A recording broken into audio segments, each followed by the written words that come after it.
Okay, so what I want to do now is talk for a little bit about, and again, one of the things we want to talk about when we look at movies, I was just talking about pacing, that's editing, that's acting. I want to turn our attention a little bit to setting. Renee and Fred's house is such a crazy place. Like the actual building is really worth spending some time on. This is the kind of thing I want you to do in your papers, right? To spend some time talking about. Don't just talk about what happens in the story, but talk about the setting, talk about the editing, talk about the pace, talk about the acting, talk about the music. Um, Fred and Renee's house is totally fascinating. For starters, the thing you got to understand about where Fred and Renee live is they're located on a street above LA called Mulholland Drive, which I'm sure some of you have noticed is the name of the final David Lynch movie we will watch, which will also take place in part on Mulholland Drive. But it's a very beautiful, you know, where the Hollywood sign is when you see it in the background of movies, they put the Hollywood sign. Mulholland Drive is like the street that goes up there. I've been on it. I've been to the Lost Highway house. It's beautiful. It's a beautiful place. First of all, it's sunny California. It's 72 degrees and sun shining all the time. It's totally gorgeous and beautiful. And the house, Renee and Fred's house, is located up in the hills. If they just walk a little bit outside their house, they can see this beautiful vision of LA and how gorgeous it is at night, twinkling out there in the distance. But they're up with like trees and mountains, and it's just so gorgeous. Um, it's such a like the temperature's wonderful, the view is beautiful, it's California sunshine. Um, Fred and Renee's house is absolutely ridiculous because they live in a place with beautiful views and beautiful sunshine. That house has almost no windows. It looks like a fucking bomb shelter.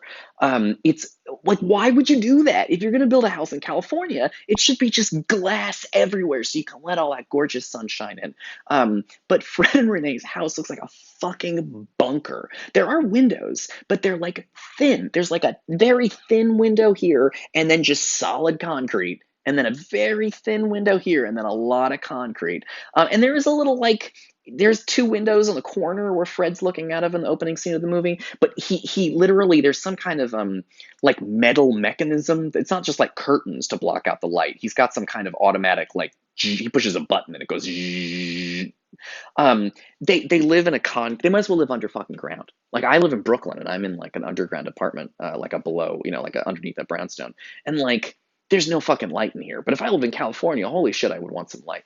Um, that house says a lot about the fucked up relationship that Fred and Renee have at the beginning of the movie. They live in what is essentially a cave. It is not a very nice, I mean, it's beautiful, it's expensive, but it's not warm. It's not a very warm, inviting place. The decor in there. So it has, first of all, terrible windows, no light. Um, and it just looks, it's very clean, but it looks extremely uncomfortable. Um, so there's no little, I don't know what my house has all kinds of stuff in it everywhere because I have little knickknacks of things I've collected over the years, and I got books and I got little statues and things and Funko Pop figures and shit. They don't have anything like that. Their house is mostly empty space. They don't have it like I go on vacation, I buy something cute, little statue, and put it up on the thing. I got all kinds of little knickknacks around here, right? Like I got this little Mario box that I put my wife's wedding ring in when I asked her to marry me, and then there's like, I got little candles down here, and it's cute. I got little things strung up. They don't have anything like that in that house. It is an ice cold place.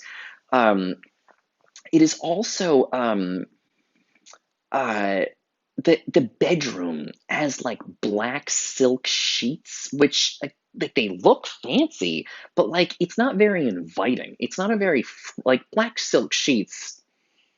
I mean, it's a pain in the ass to clean, and it's not comfy. You know what I mean? Like it's fancy and clean and well designed, but it's not warm. Like it's hard to imagine just like camping out, eating a bowl of popcorn, Fred and Renee's house. I don't know if you saw, but the TV is like just on a red block and a yellow block, and they're shaped weird.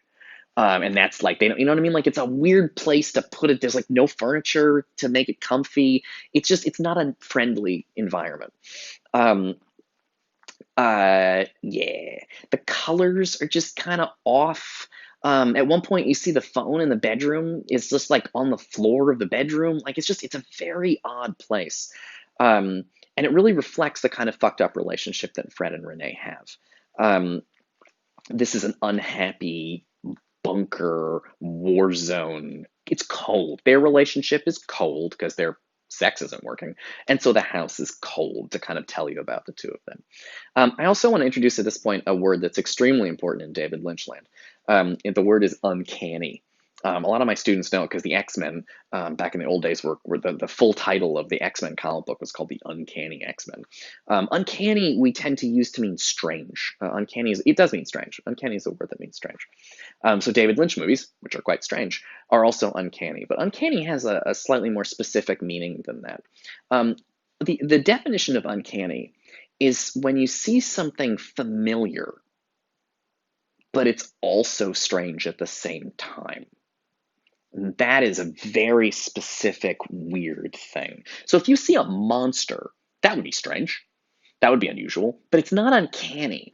For something to be uncanny, it has to take something familiar that maybe you like or feel good about or are used to or is normal and just twist it a little bit, and then it becomes uncanny. And it's a particular kind of strangeness, and it's very closely related to feelings of horror and terror because uncanny things creep you out. So, the classic example of uncanny, you've all seen this in movies, it happens in movies all the time.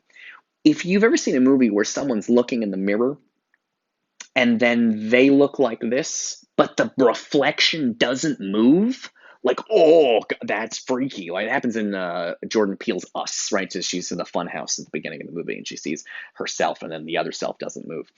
That's uncanny. In fact, the idea if you've seen Jordan Peele's Us, the idea of like they're copies of the main, like there's a family and then these copies like clones or something show up. Um, so that's uncanny because they're familiar.